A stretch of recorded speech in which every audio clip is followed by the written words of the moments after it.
Manmadhan. I think Tamil சினிமால music வந்து Manmadhan place அ important ரோல்னு என்னோட ஒரு பாமர மனிதனா நான் அப்சர்வ் பண்றப்ப எனக்கு ரொம்ப அது அதுல வந்து சாங்ஸா இருக்கட்டும், அது லிரிக்ஸா இருக்கட்டும், அதுல இருக்கிற மியூசிக்கா இருக்கட்டும், அது வந்து ஒரு அதுவரைக்கும் ஒரு சினிமா ஸ்டைல் இருக்குது. அத உடைச்சு விட்டுருச்சு. அது everything that was existing it was like ஒரு பெரிய ஹேமர வச்சு, ஒரு தார் ஹேமர வச்சு உடைக்கிற மாதிரி உடைச்சு விட்டுருச்சு.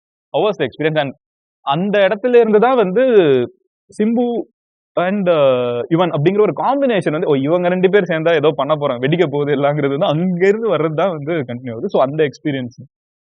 சிம்பு ஹீரோ ஆறதுக்கு முன்னாடி நாங்க அந்த குயிக்கீஸ்ன்னு ஒரு காஃபி ஷாப் ஒன்று இருக்கும். ஓகே. அங்க மீட் பண்ணும்போது அப்போ அவர் சொல்லுவார், சார் நான்லாம் ஹீரோனா, நீங்க தான் மியூசிக் டெஃபினட்டா ப்ரூவ் பண்ணலாம். அப்ப நான் மியூசிக் டைரக்டரே கிடையாது.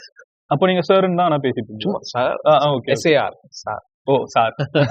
ஸோ நீங்க தான் சார் பண்ணுவாங்க, டெஃபினட்டா பண்ணிடுவோம் அப்படின்னு இப்படி பேசிட்டு இருந்த அந்த ஒரு டைம். அதுக்கப்புறம் நான் I became a music composer. Simbu came and he's like, we have to do it, and we started working. And for me to work with anybody, I need to understand what the director wants, you know. அந்த ஒரு understanding, அந்த புரிதல் இருந்து தான் நான் first I move forward. So எனக்கு சிம்புவோட mind பயங்கர, ஏன்னா he himself is a musician, so he knows everything. You can't fool with him. லிட்டரலா சொல்லுங்க. ஓகே. இதுக்கு நீங்க வந்து ஓபி அடிக்க முடியாது. நீங்க வந்து ஈஸியா வந்து கண்டுபிடிப்பாரு.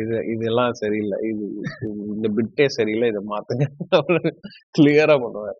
ஸோ அந்த மாதிரி he is like, he can program, he has a lot of knowledge in that also. So அப்படி இருக்கிற ஒரு பர்சனோட ஒர்க் பண்ணும்போது my crazy mind with him was Manmadhan. எனக்கு வந்து யோசிக்க தோணும், தத்தை தத்தை பாட்டு இருக்குன்னா எனக்கு லிரிக்ஸ் இன்னைக்கு வரைக்கும் மனப்படமா தெரிஞ்ச ஃபர்ஸ்ட் சாங் தான். Okay. I know by heart. ஒரு ரீசன் இட் ஹேட் மதன். ஸோ எனக்கு என்னோட பேர்ல ஒரு படம். ஸோ ஸ்கூல் படிக்கிறப்போ லிரிக்ஸ் வந்து ஏ டு Z வந்து மனப்படம். அதுல இருந்து நீங்க எந்த காம்பினேஷன்ல என்ன பாட்டு பண்ணீங்களா லிரிக்ஸ் எனக்கு அதுக்கப்புறம் எல்லாமே மனப்படம். பட் இட்ஸ் லைக் ஒரு யங்ஸ்டர்ஸ் 20s இருக்கிற 2 பசங்க, 20s கூட தெரியல எனக்கு, அப்புறம் ரொம்ப ஏர்லி 20s நினைக்கிறேன், ஸ்டார்டிங் 20s இருக்கிற 2 பசங்க வந்து மியூசிக் போட்டா அந்த மைண்ட் செட் ஒரு ஃப்ரீக்.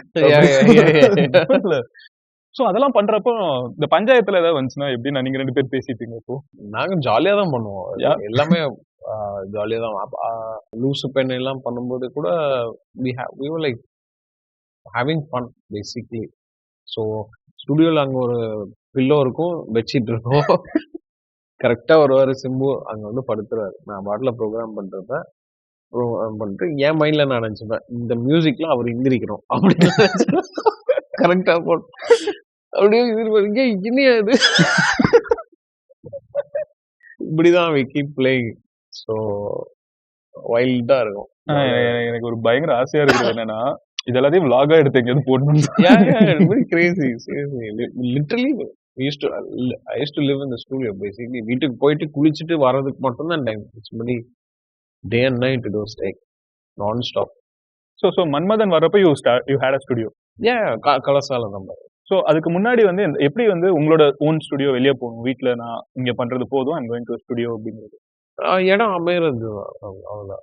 இல்ல வீட்ல அப்பா ஏதாவது என்னோட ஸ்டுடியோ யூஸ் பண்ணிக்கோப்பா அப்படின்னு ஏதாவது சொன்னா? அந்த மாதிரிலாம் எதுவும் சொல்லு. My dad even doesn't know that what I'm up to most of the time. He'll be like, no,